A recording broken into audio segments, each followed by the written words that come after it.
नमस्कार मंडळी. नमस्कार. नमस्कार अम्मा. नमस्कार. खिल्लार शेतकरी यूट्यूब चॅनलमध्ये आपल्या सर्वांचं स्वागत आहे. हा चॅनल सबस्क्राईब केला नसेल तर आवर्जून सबस्क्राईब करा. का तर या जन्मातच तुम्हाला संधी भेटली माणूस म्हणून जगायची, त्यामुळे हा सबस्क्राईब करा. कारण का माणूस म्हणून जो जगतो आणि माणसाचा अर्थ ज्याला माहिती आहे तिथंपर्यंत हा चॅनल पोचतोच आणि त्याच गोष्टी जगापर्यंत पोचवायचा प्रयत्न करतो. म्हणजे सत्य आहे, खरं आहे, तेच जगाला मी दाखवायचा प्रयत्न करतो आणि त्याच्यातच एवढा दम आहे तर त्या गोष्टीला कोणीही हाणून पाडू शकत नाही. अशा गोष्टी मी प्रदर्शित करायचा प्रयत्न करतो. ती गोष्ट म्हणजे खिलार आणि हृदयातून खिलार सांभाळणे, हृदयातून खिलार संगोपन करणे. आणि ही संगोपन आज एक डोक्यातून गैरसमज काढून टाका. पैसे असल्यानंतरच आणि माणूस असल्यानंतरच जास्त सांभाळू शकतो. तर तुम्ही एकदा सुरुवात करून बघा, वैयक्तिक विचार करा आणि एकटं पडायला सुरुवात करा. त्याच्यानंतर तुम्हाला सर्व गोष्टी या आपोआप मिळत जातात. आणि समाजात अशा काही व्यक्ती आहेत, अशी काही गर्दी आहे, अशा काही गोष्टी आहेत तर त्या गोष्टी आपल्यापर्यंत पोचलेल्या नाहीत. का पोचलेल्या नाहीत तर एक म्हण आहे मराठीमध्ये की काकाला कळसा गावाला वळसा. आज प्रत्येकजण प्रत्येकाच्या नादात गुंतलेला आहे. तसेच त्या गोष्टी सुद्धा आपल्या आपल्या नादात गुंतलेल्या आहेत.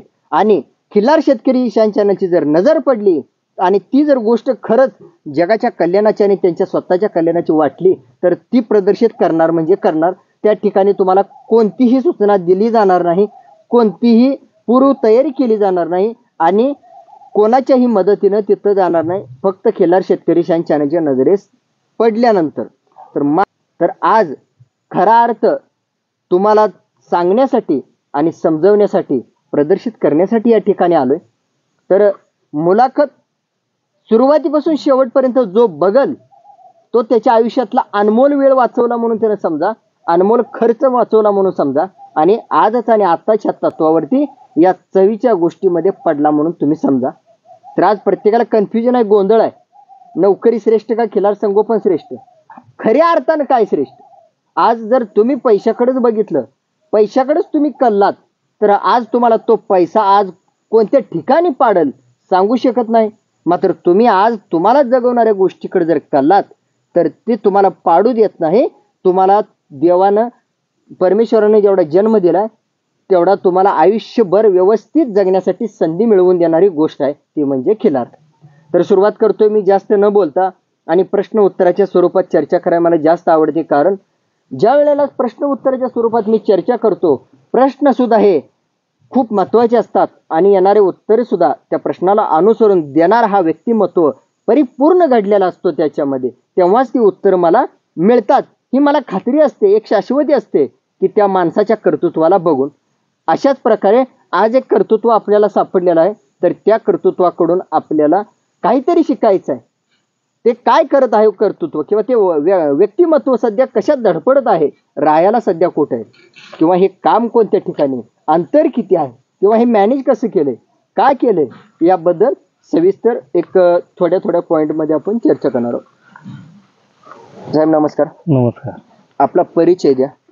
मी विनोद कुलकर्णी, गाव घेरडी, तालुका सांगोला, जिल्हा सोलापूर. राहायला आत्ता मी हडपसरला पुण्यात आहे व्यवसायाच्या निमित्तानं. शेती आणि ही गाई गुरं इथं घेरडीत आहे.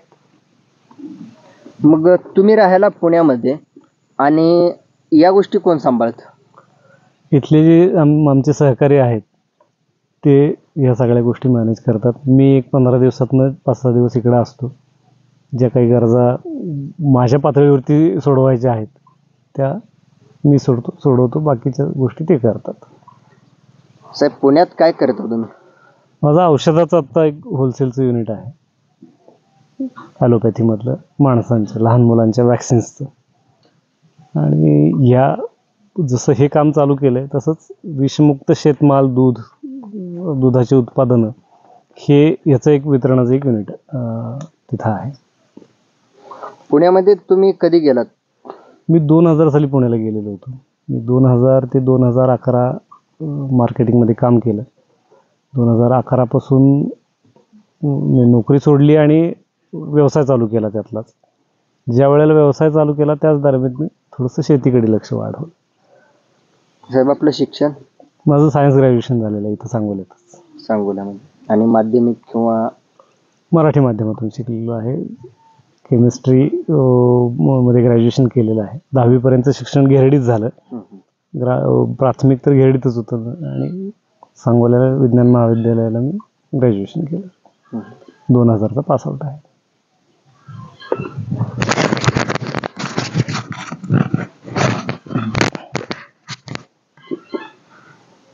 हे जे काम आहे तुमचं सध्याचं, हे काम तुम्ही पुण्यात जाण्याच्या अगोदर होतं का? खूप पूर्वी आम्ही जेव्हा लहान होतो ना त्यावेळेला आमच्याकडे गायी होत्या. आम्ही राहायला गावात होतो, पण खळ्याच्या निमित्तानं पूर्वी जे 1.5 2 महिने खळं काढणी हे सगळ्या गोष्टी चालायच्या. खूप मोठ्या प्रमाणावर ज्वारी त्यावेळेला केली जायची. त्या काळात जसं मला समजणाऱ्या वयापर्यंत आम्ही मुक्कामी 2-3 महिने इथं शेतावर असायचो. त्याच्यानंतरचा वडिलांना काही मेडिकल इश्यूज थोडेसे झाले. त्याच्यानंतर शेतीकडं थोडंसं दुर्लक्ष झालं आणि मग ती इतरांना करायला दिलेली होती. 2010-11 पासून आपण स्वतः बघतोय हे सगळं. म्हणजे कुठेतरी गोडी होती जुन्या गोष्टींची. 100% होती. म्हणून तुम्ही आज परत इकडे गुंतलात. नक्की. ते बाळकडू मिळालं म्हणून आज ते ज्यावेळेला संधी मिळाली ते उफाळून आलंय वर. तुम्हाला असं वाटलं नाही का पुण्यामध्ये गेलो आपण काहीतरी करतोय किंवा तिथं जे मिळणारी काय गोष्टी आहेत त्या आर्थिक स्वरूपाची असू द्या, तिथून पुढंच किंवा तिथंच जास्त करून म्हणजे गुंतवणूक करणे किंवा तिथंच काहीतरी व्यवसाय करणे असं तुम्हाला वाटलं नाही का? कसं आहे, पैसा हा ज्या वेळेला फक्त माध्यम आहे ह्याची जाणीव आपल्याला होती ना, त्यावेळेला आपण त्याच्या मागे लागत नाही. पैसा हा कायम माध्यम आहे. पैसा माणूस जगवत नाही कधीच. तुमच्या गरजांपुरता तो नक्की असला पाहिजे. दुर्दैवाने बघितलेल्या गोष्टी अशा आहेत की आधीच्या पिढीने खपून पैसे गोळा केले, थप्प्यावर थप्प्या लावून ठेवल्या आणि पुढच्या पिढीने ती उधळायच्या पलीकडे काहीही काम केलं नाही. त्याच्यामुळे तो मिळालाही एवढाच पाहिजे की तुमच्या जेवढ्या गरजा आहेत त्याच्यापेक्षा थोडा कमी मिळाला की तो मिळवण्यासाठी तुम्ही काम करत राहता आणि मिळालेला योग्य मार्गाने खर्चत राहता. त्याच्यामुळे फार काही वेगळं करून साठवून तिथं ठेवण्याची माझी मानसिकता नाही आहे. जे काही मिळतंय ते मगाशी तुम्हाला म्हणाल्याप्रमाणे की परमेश्वरानं आपल्या चेतना ह्या जागा ठेवला की देशी गाईचं संगोपन करावं, त्या वाढवाव्या. आपण भाषेत आत्ता जरी म्हणत असो की आपण सांभाळतोय, तर त्या आपल्याला सांभाळतायत ही वस्तुस्थिती ज्या वेळेला कळाली त्यावेळेला मी इकडं लक्ष घालायला चालू केलं. आणि तिकडं जे काही करणं तुम्ही आत्ता विचारत होता की ते करावं वाटलं नाही का, तर ते न करता सगळं इकडं करायचा प्रयत्न करतो. काय काय मिळतंय आता सध्या तिकडं न करता इकडं करताय, यातून काय काय भेटतंय? मिळणं हे जर आर्थिक गणितावरती मोजत असाल ना तर कदाचित आपला एका शब्दात विषय संपू शकेल. पण मिळणं हे पैशाच्या खूप पुढचं आहे. जी काही निसर्ग समृद्धी इथं हे क्षेत्र मला कळतंय असं मी बघतोय. त्याची जी काही दुरावस्था एका टप्प्यानंतर झाल्यावर अशी आपल्याला माझी स्वतःची जी जाणीव झाली की ही विक्री झाली असती आधीच्या पिढीने, आपण घेऊ शकलो नसतो. आपली लायकी नाही की आपल्या नावावर उतारा असावा अशा पातळीवर ज्या वेळेला इथली सगळी अवस्था झालेली होती. कुठं चिलार वाढली, 20-20, 30-30 फूट रान पडीक पडले, त्याच्यामुळे उत्पन्न त्या प्रमाणात येत नाही. जशा वडिलांनी शेती बघायची बंद केली काही कारणांनी, त्याच्यापूर्वी जोपर्यंत देशी गाई होत्या, बैलं होती, त्यावेळेला त्या खताच्या जीवावर पिकत पण तेवढंच होतं. पिकत होतं त्याच्यातला रस जसा कमी होत गेला, पिकणं जसं कमी होत गेलं, खताचा मात्रा कमी होत गेली, तसं पिकणं कमी झालं, त्यातलं लक्ष कमी होत गेलं. ज्या वेळेला मी हे पुन्हा नव्याने चालू केलं त्यावेळेची स्थिती आणि आजची स्थिती बघितल्यावर जे मिळालंय ते कदाचित मिळण्यासाठी एक नशीब लागतं ह्याची जाणीव ह्या क्षणाला होती. अजूनही बरंचसं बघायला यातलं मिळेल अशी अपेक्षा आहे. आता तुम्ही एका दृष्टिकोनातून हे सर्व वाढवलं, मात्र आता हे वाढवताना सांभाळताना आता यांची उत्पत्ती होत असते, यांची वाढ होते, यांच्याकडून काय गोष्टी मिळतात, काही घटक मिळतात, तर त्यांचं मॅनेजमेंट कसं केलं तुम्ही? आत्ता आपल्याकडे खिलार, गीर आणि साहिवाल ह्या 3 ब्रीडच्या मिळून 105 गायी आहेत, लहान वासरं आणि सगळे मिळून. ह्याच्यापासून ज्या दूध देणाऱ्या गायी आहेत, आपल्याकडे खिलारचं पण दूध वेगळं काढलं जातं. गीरचं जे दूध आहे हे रोजच्या रोज पुण्याला इथून पार्सल केलं जातं आणि तिथं लोकांना घरपोच दूध देण्याची व्यवस्था पण केलेली आहे. तुम्ही जेवढं चोख द्याल तेवढं लोक पैसे द्यायला तयार आहेत, पैसे देतात. आपलं काम चोख आपण करत राहिलं पाहिजे. दुधाबरोबर आपण दुधाचे काही प्रोडक्ट्स बनवतो, खवा, पनीर, बासुंदी, ते दिलं जातं. त्याच्याचबरोबर त्या शेणगोमूत्रावरती पिकवलेला जो शेतमाल आहे तो शेतमाल मला नाही आठवत की मागच्या 10 वर्षात मी कधी मार्केटला नेऊन काही माल घातलेला आहे. जर तो मला विकणं शक्य नाही झालं माझ्या कस्टमर्सनं, मी त्याच्या आधी थोडंसं तुमचा विषय बदलून 2 गोष्टी सांगतो की आज शेती तोट्यात असल्याचं दुःख जे प्रत्येकाला आहे त्याचं मूळ कारण जे मला सापडलं आहे आणि त्याचा मार्गही जो मला सापडला आहे तो मी तुम्हाला नक्की शेअर करेन. की एकच प्रकार मुबलक पिकवून तो आपल्या पातळीवर विक्री न करता मार्केटला नेऊन आपण ज्या वेळेला देतो त्यावेळेला घेणाऱ्याच्या दराने आपल्याला तो द्यायची वेळ येते. आणि आपण व्यवस्थित वेगवेगळी व्हरायटी जर पिकवली आणि आपलं स्वतःचं मार्केट स्वतः तयार केलं. आज मला सांगा, शहरात जाऊन विकली जाणारी ज्वारी ही 60 गावरान ज्वारी मध्ये कधीतरी डीमार्टला जायचा योग आला होता. 72 रुपये किलो ज्वारी होती, ज्या वेळेला शेतकऱ्यांकडनं ती 18, 19, 20 रुपयाने घेतली जात होती.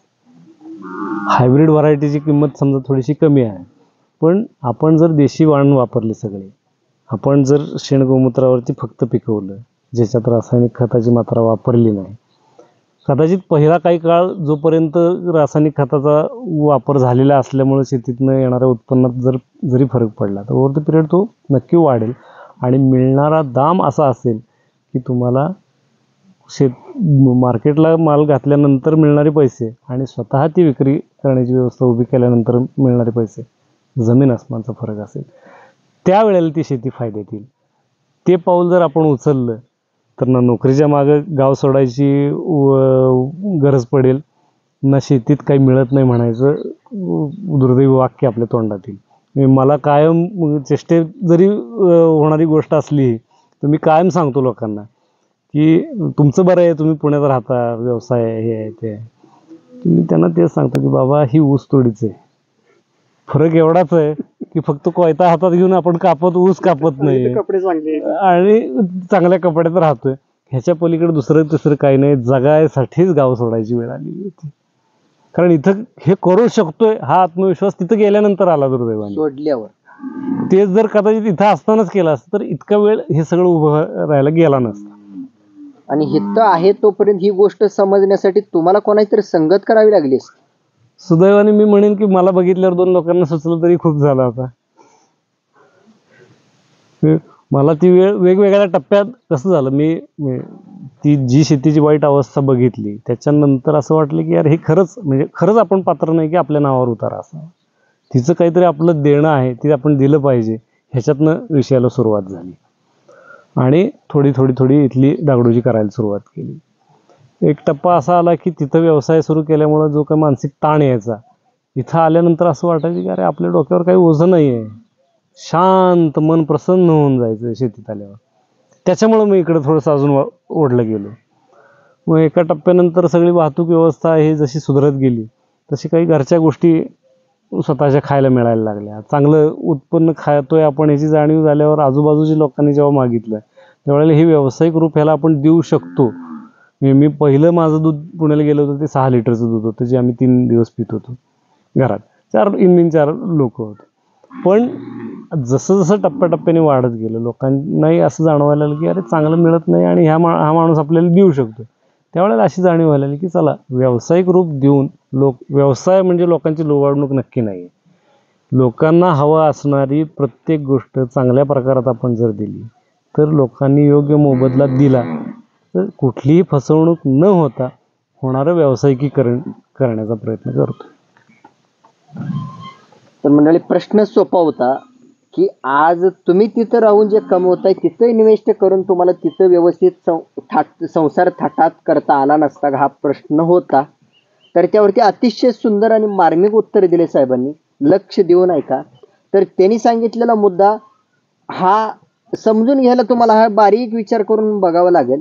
आणि तरी अजून काही लोकांना जर समजलं नसेल, माझ्या भाषेत सांगतोय, साहेबांनी सांगितलेली गोष्ट की आज तुम्ही जगायण्यासाठी किंवा जगायचंय म्हणून आज पैसा ही गोष्ट डोळ्यासमोर ठेवली, आणि तो पैसा आज कोणाची तरी नोकरी केल्याशिवाय आणि कोणाची तरी चाकरी केल्याशिवाय मिळणार नाही, हा सुद्धा समज डोक्यात ठेवलाय. हा गैरसमज आहे तुमचा. हा गैरसमज काढून टाका.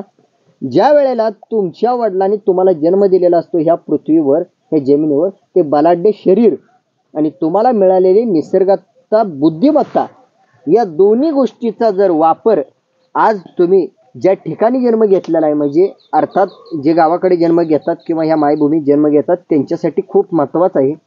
तर त्यांना समजलं पाहिजे की सर्व काही आपलं पणाला या ठिकाणी लावल्यानंतर आपण समोर अनोळखी ठिकाणी जाऊन नोकरी करण्यापेक्षा ओळखीच्या ठिकाणी नोकरी केली तर आज कितीतरी फायद्यात आपण राहू. साहेब, दुसरा कोणताही व्यवसाय जगात असा नाही की जो एक दाणा दिल्यानंतर तुम्हाला पसाभर माघारी देतो. दुर्दैव हेच आहे की आपण ज्या काही निसर्गाशी छेडछाड केली आहे त्याच्याने पावसावर परिणाम झालेत, रासायनिक खतं वापरून उत्पादनावर फरक झालेले आहेत, रोगराई वाढायची कारणं जी मूळ आहेत ती मुख्य आपल्या आहारात आहेत. हे बेसिक गणित आपण जर समजून घेऊ शकलो ना तर खूप अडचणी कमी होऊ शकतात. म्हणजे आज आपण म्हणतो पाऊस नाही, दिवस वाईट आले. तू दुसऱ्याचा विचार केला म्हणून दिवस वाईट आले. तू दुसऱ्याच्या ठिकाणी जाऊन नोकरी करायची ठरवली म्हणून दिवस वाईट आले. आज दुसऱ्याच्या ताटात वाकून बघायची जी प्रवृत्ती वाढली ना त्यामुळे दिवस वाईट आले. आज निसर्ग तुझ्याही ठिकाणी पडतो, आज निसर्ग त्यांच्याही ठिकाणी पडतो, पण तुमच्या ठिकाणी पडलेल्या 4 थेंबाची चव तुम्हाला कळली पाहिजे. आज वडिलांनी जे कमवून ठेवलंय काळे आहे आणि ज्यांना पाणी आहे ते परमेश्वराचं देणगी म्हणून लक्षात ठेवा ह्या जन्मातील, आणि हे त्याचं भाग्य. तुम्हाला थोडं थांबवतो. पाणी ह्या विषयावरती तुम्हाला सांगतो की मी 8-10 वर्ष 2010 पासून 11 पासून जरी रोज नेहमी बघत असेल, माझा अनुभव असा, ज्या वेळेला मी ह्या गायींची संख्या वाढवली ना त्या वेळपासून आज तागायत पाणी हा अडचणीचा विषय कधीच शिल्लक राहिलेला नाही. तुम्ही 1 पाऊल पुढं करा, निसर्ग तुम्हाला 10 पावलं पुढे येऊन देईल काही ना काही. फक्त तो देतोय हे कळणे इतपत आपल्या अँटीने आपण ऍक्टिव्ह ठेवले पाहिजेत. तो काय देतोय, देणं हे घेणं हे फक्त पैशात ज्या दिवशी आपण मोजू त्या दिवशी आपण ह्या मार्गातच राहणार आहोत, मार्ग बदलणार नाही. आणि पैसा सोडूनही बाकीच्या ज्या गोष्टी आपल्याला गरजेच्या आहेत त्या ज्या क्षणाला मिळतात ह्याची जाणीव आपल्याला होईल ना त्यावेळेस सुख काय आहे ह्याची जाणीव हे जगू आपण. आणि हे जवळच आहे पण समजत नाही. आपल्याच हातात, आपल्या बुद्धिमत्तेवरच अवलंबून आहे. ज्यावेळेस तुम्ही स्वतः विचार करता त्यावरती तुमचं आयुष्य अवलंबून आहे 100%. आज प्रथम आपली वैचारिक क्षमता बदला, आणि ही वैचारिक क्षमता बदलण्यासाठी कमीत कमी तुम्हाला जर डोक्यात शंका आली असेल तर जन्मदात्याला विचार. प्रथम त्यांच्या एवढा योग्य सल्ला जगात कोणीच देऊ शकत नाही. त्यांनी जन्म दिलाय ना.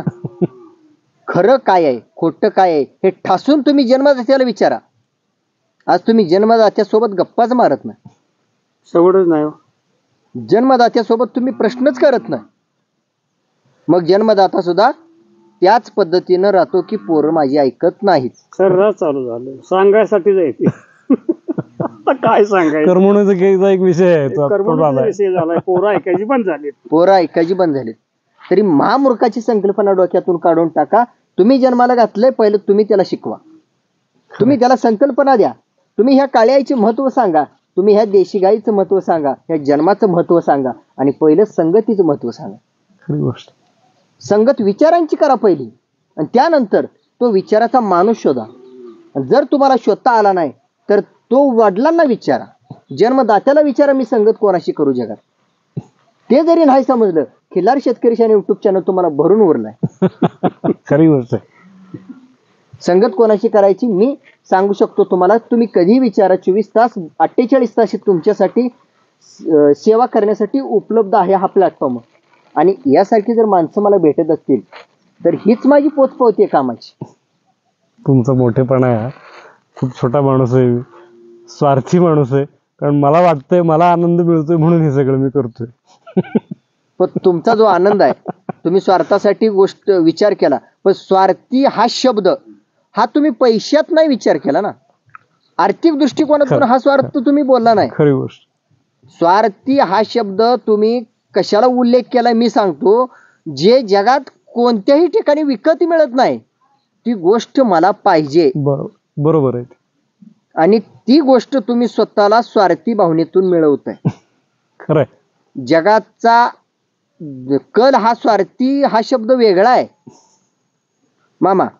जगाचा कल हा स्वार्थ हा पैशात आहे. त्यांचा स्वार्थ वेगळा आहे. यांचा स्वार्थ आहे की मी कसा 4 दिवस जास्त पहिली जगेन. एक गाय आहे म्हणून सांगितलं, ती आज बी आहे. कशाचा स्वार्थ आहे यात? म्हातारी झाली तरी गाय दारातच आहे.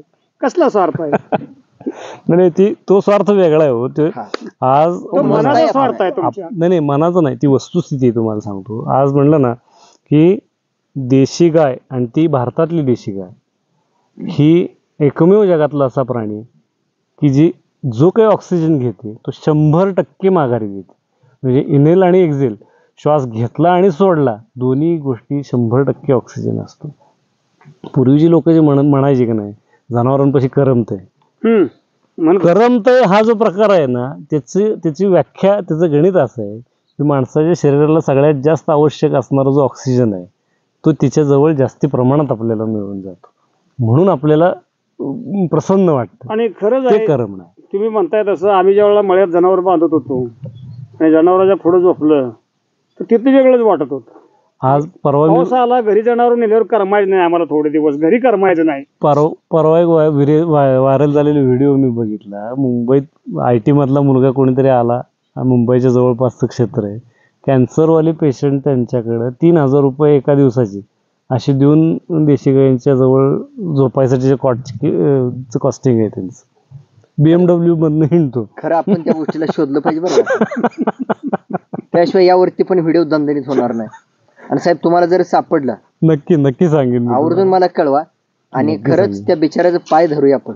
खरं आहे, त्याला ते म्हणाल ना, कदाचित एक्स्ट्रीम लेवलला माणसाला त्रास झाल्याशिवाय सुखाचा शोध, तो शाश्वत सुखाचा शोध घेत पण नाही, असं आहे. आज माणूस मला कशी झोप लागेल याचा विचार करतोय, तर हा जगाला कशी सुखाची झोप लागेल त्याचा विचार करतो. आम्ही आता वयाच्या 60व्या वर्षी जे जुना अनुभव आहे मी बी सांगतो ना. मळ्यात जनावर बांधून तिथं जनावराजवळ झोपलं तर आम्ही घरी गेलो, घरी जनावर बांधलं, आम्हाला करमायचं नाही 4-8 दिवस. ती सवय लागली होती, मळ्यातली मोकळी हवा आणि जनावर. तो स्वार्थ मी साधतो.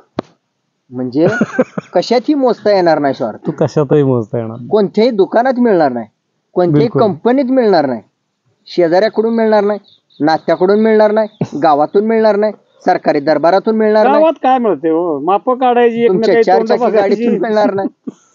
म्हणजे जे मिळणार नाही त्या गोष्टीचा स्वार्थ आहे तुमचा. आणि तो जो स्वार्थ आहे तुमचा, तुम्ही सहज मागितलं तरी देऊ शकताय. तो स्वार्थ वाटू शकतो भरपूर, मुबलक प्रमाणे, जेवढा देईल तेवढा अजून मला मिळेल. म्हणजे त्याला वजन पण नाही आणि भाव पण नाही. बिगर वजनाचा आणि बिगर भावाचा हा स्वार्थ आहे, जगाला देऊ शकताय तुम्ही.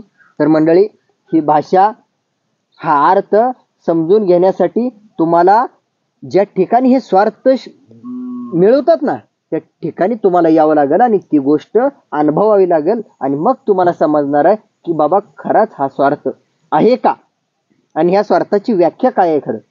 तर त्यांचा मनाचा मोठेपणा आहे की मी स्वार्थी आहे हे सांगतायत, म्हणजे ती दुसरी भाषा. तुम्ही पैशातला जो स्वार्थ म्हणताय तर तो हा पैशातला स्वार्थ नसताना सुद्धा सहज उघडा तुम्हाला पहिल्या व्हिडिओमध्ये समजेल. एखाद्या गायीपासून काही उत्पन्न नसताना किंवा पैशाचं स्वरूप न बघता तर तिला नातेवाईकांनी आणि मित्रांनी आणून बांधलेले आहे. यांनी परमिशन दिली, म्हणून यांनी परमिशन का दिली तर ह्यांना स्वार्थ साधायचा आहे, आणि तो स्वार्थ तुम्हाला दिसणार नाही. गाय सांभाळायचा स्वार्थ साधायचा आहे, गाय सांभाळायची आहे त्यांना. सांभाळा आपण नाही, आपण खरंच नाही. पुन्हा माझं तुम्हाला तेच सांगणं की आपण सांभाळत नाही, गाय आपल्याला सांभाळते. त्याच्याचमुळं निसर्ग आज जो काही आहे अस्तित्वात टिकलाय ना तो तिथंच आहे. माझी सगळ्यांना एकच विनंती आहे, एक गाय देशी कमीत कमी घरी ठेवा. कत्तलखान्याला एकही गाय जाणार नाही ह्याची काळजी घ्या. ते जे माघारी देईल ते फार मोठ्या प्रमाणात असणार आहे. फक्त ते कसं मिळतंय ह्याच्यावरती लक्ष ठेवू, ते कळून समजून घ्यायचा प्रयत्न करू. तुम्ही जे इथून दूध कलेक्शन करता आणि तिथं डिस्ट्रीब्यूट करता म्हणजे लोकांना देता, तर त्यासाठी तुम्हाला काय डोकं चालवावं लागलं? मी आत्तापर्यंत इकडे येताना एकतर स्टेट ट्रान्सपोर्टच्या आपल्या महामंडळाच्या बसनी यायचो नेहमी, किंवा स्वतःच्या गाडीने यायचो. एक वेळ अशी वेळ आली की प्रायव्हेट आपल्या ज्या ट्रॅव्हल्स झालेले त्याच्याने यायची वेळ आली, आणि त्याचे ड्रायव्हर आमच्या शेजारचे जवळच्या ठिकाणातले होते. त्यांना सहज विचारलं की म्हटलं, तुम्ही जर एखादी वस्तू माझी आणायची असेल तर आणाल का? म्हणलं आणू. तर मग त्यावेळेला माझा औषधाचा जो व्यवसाय आहे तो त्याच्यामध्ये थंड एक 4 डिग्री 8 डिग्रीच्या आधी खाली ठेवायची औषध सगळे असतात, त्यामुळे ती यंत्रणा माझ्याकडे उपलब्ध होती. ते वापरून आपण इथलं दूध तिकडे नेऊ शकतो असा एक विचार येऊन गेला. त्यांना विचारल्यावर त्यांनी ते आणलं, आणि व्यवस्थितरित्या ते पोहोचल्यावर असं वाटलं की यार हे आपण रोज पण करू शकतो. शिवसमर्थ ट्रॅव्हल्स त्याच्याने सुरुवात झालेली होती. तर ते मग रोज जे काही सकाळ संध्याकाळचं दूध होईल ते इथंच पॅक करून, इथंच एक चिलर ठेवलेला होता की ज्याच्यात 4 डिग्रीच्या खाली दूध ठेवलं जातं. नॉर्मली दुधाचं शेल्फ लाईफ जे काही 5-6 तासाचं आहे, कासेतनं काढल्यानंतर कोमट असतानापासून जर असंच ठेवलं तर 6 तासाच्यात दूध खराब होऊन जातं. पण तेच जर आपण 4 डिग्रीच्या खाली ठेवलं तर आपण 15-15 दिवस पण वापरू शकतो, कुठलंही पाश्चरायझेशन न करता, कुठलेही होमोनायझेशन कुठलीही प्रोसेस न करता ते ॲज इट इज आपण वापरू शकतो. तर त्या टेक्निकनं आपण आत्ता दूध सगळं जे काही काढलं जातं आहे ते स्टोअर करतो. आदल्या दिवशीचं संध्याकाळचं, दुसऱ्या दिवशीचं सकाळचं, आणि आता सिंहगड ट्रॅव्हल्सनी ते रोज थर्माकोलच्या बॉक्समध्ये ते आईस पॅड घालून पॉलिथिनमध्ये पॅक केलेलं दूध अर्धा आणि 1 लिटरच्या पिशवीमधलं ते असं बसने पाठवलं जातं. काय दराने तिथं दिलं जातं? तिथं 100-1 रुपयाच्या रेटने गिर गाईचं दूध जातं, लोकांना घरपोच दिलं जातं. अगदी फक्त कसं झालेलं की महत्त्व ज्यांना माहीत आहे अशा लोकांकडूनच त्याची डिमांड होते. त्यातल्या 2 मुलं हे काम करतात, सकाळी 1 आणि संध्याकाळी 1. दोघांचं मिळून कमीत कमी 100 किलोमीटर रनिंग होतं 60 ते 70 लिटर दूध वाटायसाठी. एवढ्या अंतरावरती जाऊन आम्ही देतो. आनंदाची बाजू अशी म्हणजे ती तशी आनंदाची नाही आहे, पण हे आपण करू शकतो ह्याचा आनंद नक्की होतो की काही कॅन्सर पेशंट्स आहेत आणि ज्यांना डॉक्टरांनी रिकमेंड केले की तुम्ही देशी गाईचं दूध घ्या, अशा पेशंटलाही आपल्याकडनं दूध आपण पोहोच करू शकतो. हा आनंद नक्की त्याच्यात मिळतो. म्हणजे अंतर जरी जास्ती असेल तरी रोजच्या रोज आपण ते घरपोच लोकांना देतो. घरपोच सेवा चालू. हो. साहेब, त्याच्यासोबत तुम्ही मागाशी म्हटलात खिलार पण आहे, मग ते खिलारचं दूध पुरवठा करू शकता का त्या ठिकाणी? खिलारचं दूध आत्ता आपल्याकडे आपण फक्त अर्धा लिटर एका गाईचं दूध काढतो. अर्धा फार दूध जर असेल वासरू जेवढं पचवू शकतं त्याच्यापेक्षा जर जास्त असेल तर ते काढतो आपण, आणि ते दूध एक 5-1 लिटर रोजचं आता येतं. 4-5 फॅमिलीजला तेही दिलं जातं. त्याचा दर ह्या गिर गाईच्या दुधापेक्षा 20 रुपये जास्त देऊन लोक घेत आहेत. आज माझ्याकडे आत्ता 5 लोकांची यादी आहे की ज्यांना मी खिलारचं दूध पाहिजे, पण माझ्याकडे आता उपलब्ध नाही म्हणून मी त्यांना गिरचं देतोय. ज्या दिवशी नवीन गाय येतील वाढले की त्यांना दिलं. आणि ते खिलारचं दूध तुम्ही पोच करणार? प्रामाणिकपणे 120 रुपये मिळतात म्हणून गिरचं काय दूध हे खिलारचं म्हणून आम्ही देत नाही. तिथंच खरं आहे, हेच प्रामाणिकपणाच खरं आहे. आणि ते जर आपण केलं ना तर आपल्याला खरंच म्हणलं ना, कदाचित पैशात हे गणित बसणार नाही असं जाणवलं अजूनही, पण आडत कुठलंच काम नाही, होत राहतं. ते 10 हात उभे राहतात योग्य गोष्ट पार पाडण्यासाठी.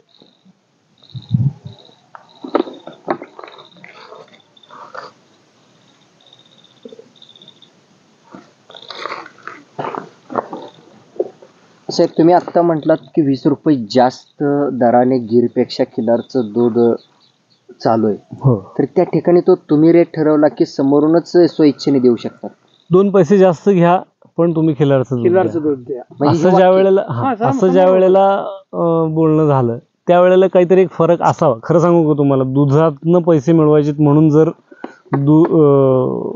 रेट ठरवायचा असेल ना दुधाचा, तर आत्ताच्या ह्या खर्चाच्या प्रमाणात काढाल तर कमीत कमी 200-210 रुपयांनी दूध विकलं गेलं पाहिजे. तर फक्त दुधाचा प्युअर व्यवसाय म्हणून पैसे मिळू शकतात पैसे. आज लोकांची मानसिकता तेवढे पैसे देण्याची नाही आहे. ज्यांची आहे ते लोक वेगवेगळ्या मार्गाने मदत करत राहतात, हात देत राहतात वेगवेगळ्या गोष्टीला. आज खवा पनीर सारख्या गोष्टीसुद्धा आपण चांगल्या प्राईसमध्ये विकतो आणि ते पैसे वाया गेल्याची भावना एकाही माणसाला येत नाही. कारणी लागले योग्य पैसे आपण देऊनच वस्तू घेतली याची जाणीव तर प्रत्येकाला असते, कारण ती तेवढी चोख दिली जाते. हे सर्व पदार्थ तुम्ही या ठिकाणीच बनवतात?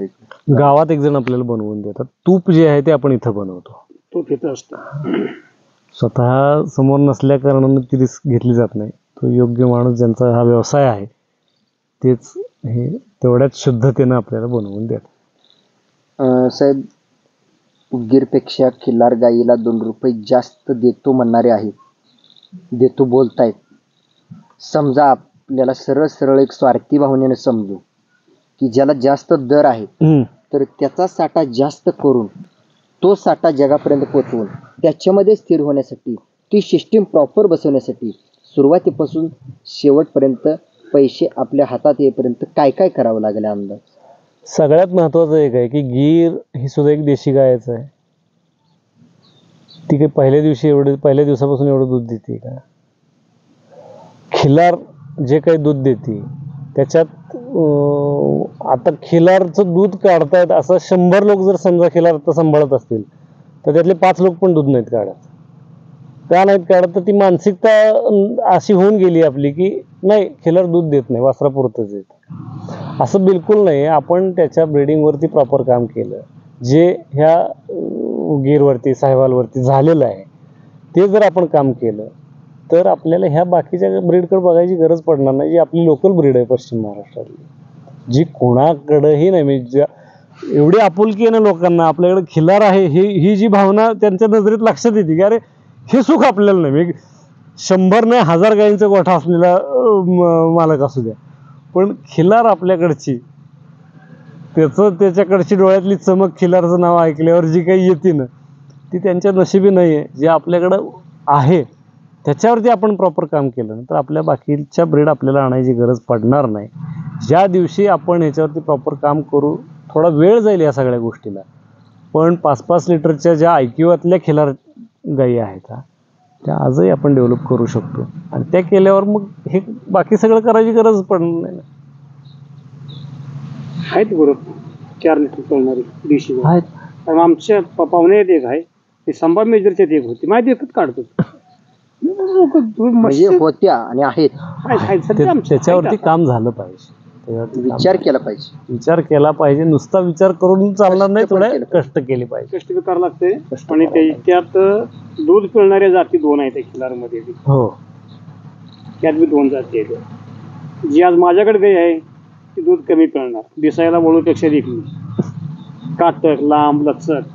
तिचा चपळपणा जो आहे ना तो दुसऱ्या कुठल्याही देशी गाईच्या वाणामध्ये नाही आहे. तुम्ही आत्ताच गिर आणि आपण खिलार दोन्ही बघितल्या, फरक बघताना लगे लक्षात येईल. मायाप्रेम कमी अशातला भाग नाही आहे.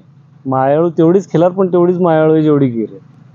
पण तिच्यातला जो चपळपणा आहे हे त्याचा फार मोठा युनिक पॉईंट आहे.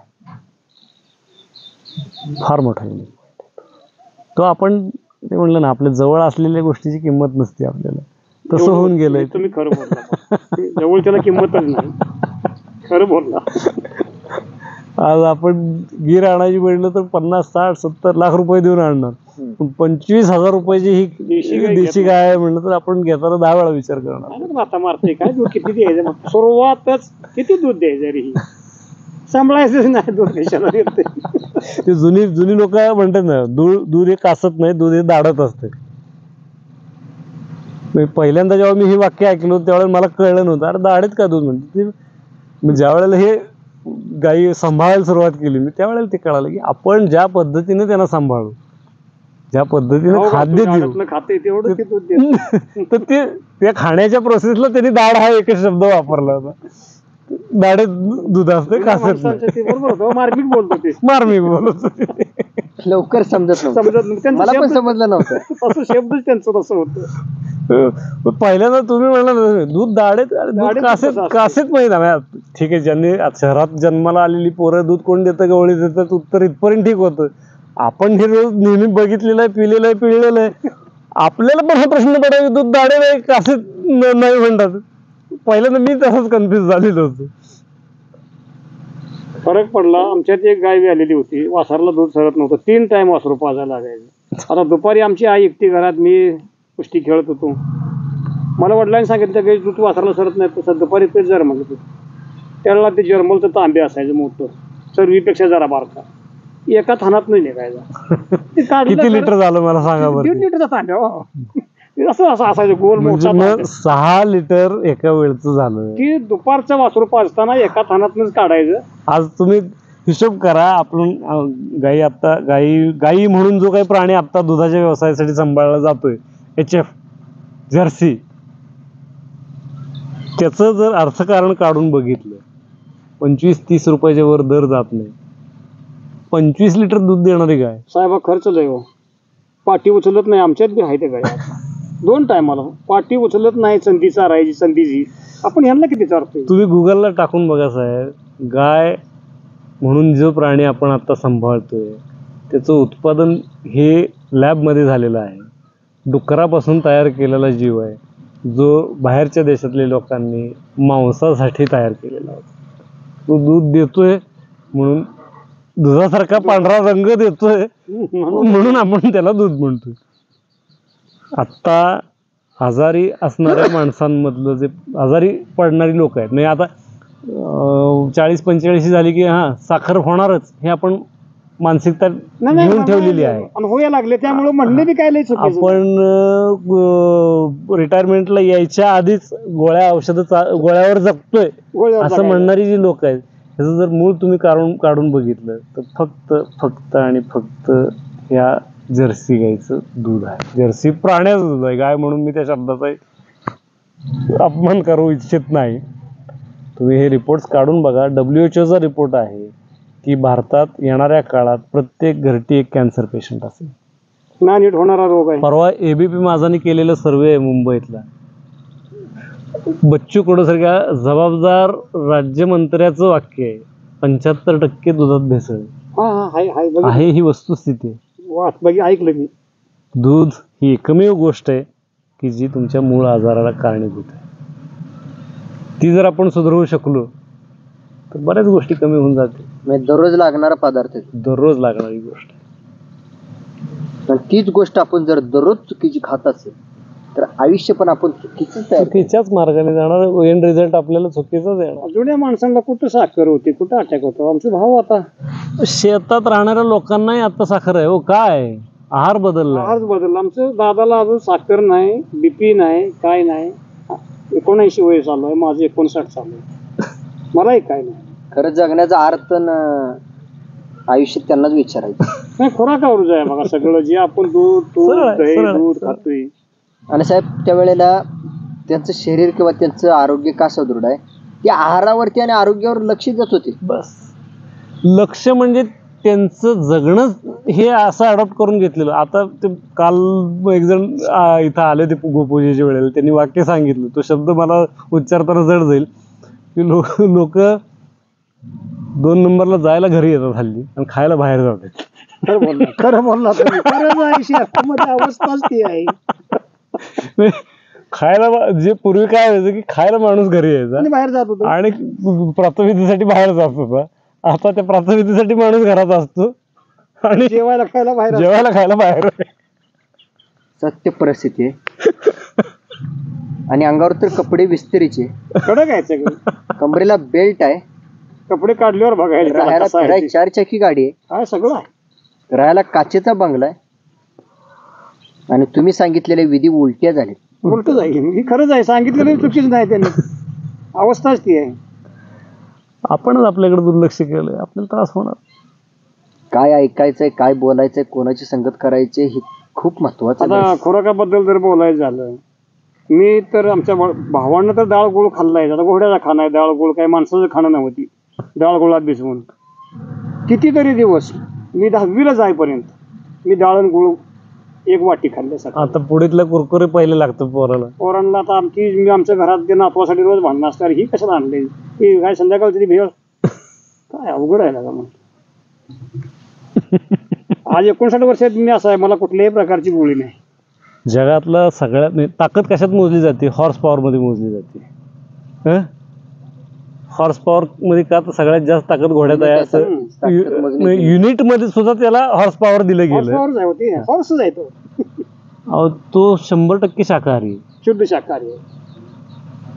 घोडा 100% शाकाहारी. शाकाहारी मध्ये ताकद आहे भयानक, आणि युनिट सुद्धा ते मोजलं जाते. आणि आपण ताकदीसाठी काय करतो? त्यात ताकद नाही. दुधात तुपात ताकद आहे, ती त्यात नाही ताकद. ही दुधात तुपात ताकद आहे. डाळ गुळ, आता डाळ गुळ काही घोड्याचा खाना आहे, पण जर माणसाने खाल्ला, आता जी पोरं खाणार नाही त्यांना पचणार बी नाही ते, पण जे आम्ही खाल्लंय ते सांगतो. ह्याचा उल्लेख पाठीमाग कधी केला नव्हता. निवळ खोराकावर विषय निघाला म्हणून मी आता आज बोललोय. खपली गहू हा गव्हाचा एक प्रकार आहे असं माहित असणारे 10% सुद्धा लोक नवीन पिढीतली राहिलेली. खपली गहू खात नाहीत पोरं, त्यांना पचतच नाही. एक ठराविक वाणांमधला एकमेव वाण आहे की जो अल्टर झालेला नाही, ज्याच्यावरती जेनेटिक मॉडिफिकेशन कुठलं झालं नाही. आज आपण 4 पोळ्या साध्या गव्हाच्या खात असू, तर 2 खपली गव्हाच्या पोळ्यामध्ये तेवढीच एनर्जी आपल्याला मिळते. ग्लुटेन फ्री असणारा एकमेव गहू आहे खपली गहू आहे.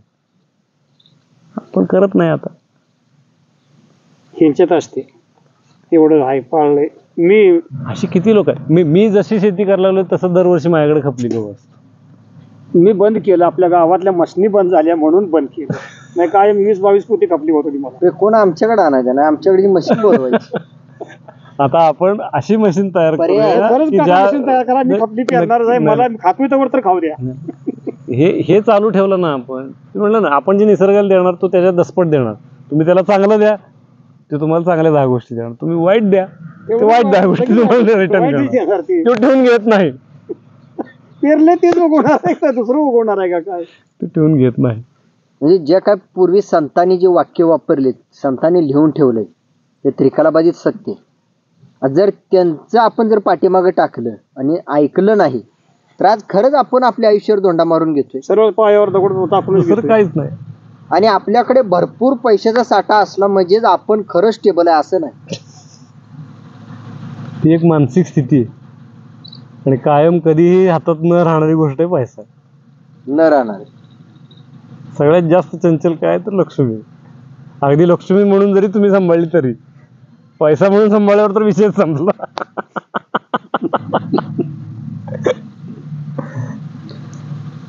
साहेब, एवढी तुम्हाला बुद्धी किंवा हे नॉलेज म्हणा, हे बाळकडू हे कोणापासून कधी मिळालं, कसं मिळालं? आमचा कड आहे. मी तर सांगतो आमचाच कड आहे. आई वडिलांनी केलेले संस्कार हे प्रत्येक त्यांनी कधीच आम्हाला पैशाच्या मागे पळायला शिकवलं नाही. कधीच नाही शिकवलं. काय सांगितलं मी, कराल ते बेस्ट. गुरुजी भयंकर कडक. कराल ते बेस्ट करा एवढंच त्यांनी सांगितलं. तू हे कर आणि हे करू नको. काय केल्यावर काय होईल एवढंच सांगितलं फक्त. तू आता मार्ग निवड्यातला कुठला पाहिजे, तुला जसं पाहिजे जगायचं आयुष्य त्याच्यासाठी जाणारा मार्ग आहे. तुम्ही मगाशी जे सांगितलं, पहिलं कोणाला विचारा तर आई वडिलांना विचारा. पाऊल टाकायचं आहे तर तो विचारपूर्वक टाका. हे आई वडिलांनी सांगितलं आणि शिकवलं. योग्य अयोग्य म्हणजे तुम्हाला जगायचं आहे, जे तुम्हाला ओळखता आलं पाहिजे. ओळखता आलं. तर साहेब, खरंच तुमचा आभार मानलं पाहिजे की जिवंतपणे स्वर्ग बघायला मिळाला तुमच्या दारात. तुम्ही अजून फिरून शेती नाही बघितली. माझ्याकडे आता सफरचंदाच्या लागवडीपासून सगळं आहे. लिची, सफरचंद आहे. कोकणात येणारे करवंद मी खाल्लेली आहेत काढून, ते आपल्याकडं आहे. सगळ्या प्रकारची झाडं लावण्याचा प्रयत्न आहे माझ्याकडे. आता चिंच, आवळा, आंबा, नारळ, लिंबू, जांभूळ, शेवगा, सीताफळ, जांभूळ, वेगवेगळ्या व्हरायटीचे बरेच झाडं लावलेली. कमीत कमी मला जिथपर्यंत शक्य आहे तिथपर्यंत तो आकडा 10,000 झाडांच्या प्लांटेशनचा ह्या एवढ्या क्षेत्रात करण्याचा माझा मानस आहे. आणि ते पैशातच मोजायचं झालं तर 10,000 झाडं 100 रुपयाचा माल वर्षभरात देतील का नाही देणार? पुढच्या पिढीला ही जमीन विकावी वाटणार नाही. जर पैशातलं गणित मांडायचं असेल तर आई तर खा बाबा. आयतं खाऊ नाही, आयतं कुणालाच हातात दिलं नाही पाहिजे. नाही पण मनाला पण ठेवा, पण त्याच्यासारखं त्याच्यात काय आज 1000 रुपयाला आहे असं आपण उगतं झाड देतो कमीत कमी. पिढ्यानपिढ्या देणारी गोष्ट आहे. म्हणलं निसर्गाला एकदा देतो तुम्हाला 10 पट रिटर्न देतो. 200 झाडं झाल्यावर 2 लाख रुपये होतात. हजारांचं झाड देतो तर काय करू? हा विचार करत नाही आपण. गणित सोपं आहे, वेळ द्यायला पाहिजे. वेळ लागतो. नोकरीत देत नाही का आपण? ते सुरुवातीला सांगितलं ना, ज्या अर्थी वाकून बघतो ना इतर कंपनीकडं, इतर गोष्टीकडं, तर ते आपण आपल्यातच वाकून बघा आणि वेळ देऊ शका. तर साहेब, बऱ्याच ठिकाणी मी बघितलं चॅनलमध्ये बोलत असताना एवढं शांत, अभ्यासू, संयम ठेवून विचारपूर्वक बोलायला वेळ कोणाकडे नाही. तर आज तुम्हाला या चॅनलला वेळ का द्यावा असं वाटलं? दुर्लक्षित झालेलं. आज गाडा शर्यती सुरू झाल्या म्हणून खिलारचं महत्त्व वाढलं. हे जो एक विषय आहे ना, तो एक पूरक ठरला नक्की. पण खिलार ह्या शब्दासाठी तुम्ही जे काम करताय ते गाडा शर्यती सुरू होणार आहेत म्हणून तुम्ही चालू केलं. त्या खिलारचं जे महत्त्व आहे तुम्हाला जे आधी कळलं ते आमच्यासारख्या इतरांना कळत राहावं ह्याच्यासाठी तुम्ही हे जे काम चालू केलं, त्याच्यासाठी तुम्हाला वेळ द्यावा वाटला. पण हे खूप मोठं काम तुम्ही करताय. आज जवळचंच माणसाला जे दिसत नाही ते दाखवायचं काम तुम्ही करताय, त्याच्यासाठी तुम्हाला वेळ द्यावा वाटला. साहेब, हे काम ओळखण्यासाठी तुम्हाला किती वेळ द्यावा लागला ह्या चॅनलला, किंवा किती महिने किंवा किती वर्ष हा चॅनल बघितलाय तुम्ही? जसं हे खिलार संगोपन मी चालू केलंय ना, त्या करण्यापूर्वीपासून हे कुठंतरी जेवढं वाचता येतंय, जेवढं बघता येतंय व्हिडिओज, बघायचे प्रयत्न करत होतो. जसा तुमचा चालू झालेला आहे तेव्हापासून मी तुमचे प्रत्येक व्हिडिओ बघतो. म्हणजे चॅनलला ओळखता तुम्ही पहिल्यापासून? संपर्क कधी झाला नव्हता? मी मगाशी तुम्हाला सांगितलं तसं प्रदर्शनापेक्षा दर्शनावर जास्ती भर आहे. सुरुवातीपासून. आणि संपर्क न करताही आपली आज गाठभेट झाली. हे पुन्हा एकदा हेच सांगतं की तुम्ही तुमचं करत राहा. आपण जिथं गरजेचं आहे तिथं पोहोचतो. आपण नाही पोहोचलो तर ज्यांना भेटावं वाटतंय ते लोक नक्की आपल्यापाशी पोहोचतात. तर या विचाराचं जे रत्न आहे किंवा व्यक्तिमत्व आहे हे आपल्याला मिळणं आपलं भाग्य. आणि हे सांगलीमध्ये राहणारे महेश पाटील विश्रामबाग या ठिकाणी जे आहेत सोलापूर जिल्ह्यातून, आणि मेडिकलचे मालक म्हणून प्रसिद्ध आहेत त्या ठिकाणी. तर ते आज खिलार गाई पालक म्हणून काम करतात. बऱ्याच वेगवेगळ्या व्हरायटीचं कलेक्शन त्यांनी केलेलं आहे. तर आज त्यांची आणि साहेबांची ओळख झालेली होती. त्या ओळखीतून या खिल्लार शेतकरी यूट्यूब चॅनलला कुलकर्णी साहेबांची ओळख करून दिली. त्याबद्दल मी महेश पाटील साहेबांचे सुद्धा मी आभार मानतो विशेष खरं तर. आज जी काही ओळख झाली, खूप मोठी ओळख झाली, खूप महत्त्वाची ओळख झाली, आणि आज आपली जागा दाखवणारी ओळख झाली. लक्षात ठेवा, त्यातला प्रत्येक शब्द, प्रत्येक वाक्य, प्रत्येक वेळ खूप महत्त्वाचा आहे. तर साहेब, मी ज्या वेळेला आलो किंवा माझी तुमची भेट झाली त्यावेळेला मी एक व्यक्तीसोबत घेऊन आलो होतो. पण ज्या वेळेला त्या व्यक्तीची तुमची भेट झाली तर मला एक वेगळं वातावरण दिसलं तुमच्यातलं, की नाही बाबा हे खरंच खूप वर्षापासून नातं होतं. मी त्यांना जेव्हापासून बघतोय, म्हणजे मला माणूस कळायला लागल्यापासून मी त्यांना बघतोय. त्यांच्या अंगा खांद्यावर खेळलोय मी. आणि झालं असं की हे जसं जेव्हापासून मी हे करतो त्यावेळेला गावात आमची बऱ्याचदा भेट व्हायची. पण आपण केलेल्या गोष्टी योग्य मार्गावर आहेत नाही आहेत हे दाखवणारी आपलीच लोक असतात. त्याच्यासाठी मी त्यांना इतक्या वेळेला आपण तिथं भेटू असं ज्या वेळेला जेवढं बोललेलो होतं, तुमची आणि त्यांची एकत्र गाठ होणारी ही पहिली आमची तिघांची एकत्र आपली गाठ आहे की इथं झाली. ते येऊन बघून गेलेले आहेत, चांगलं वाईट इथलं त्यांनी सगळं सांगितलेलं आहे. पण एकत्र गाठ आमची पहिल्यांदा पडली. माझ्या सांगण्यावरून लई लोक येऊन बघून गेले ते. साहेब काय सांगता येईल त्यांच्याबद्दल, या मामांबद्दल तुमच्या शब्दात? योग्य मार्गाने गेल्यावर काय सापडणार आहे, कसं आहे हल्लीच्या जगात मजा घ्यायची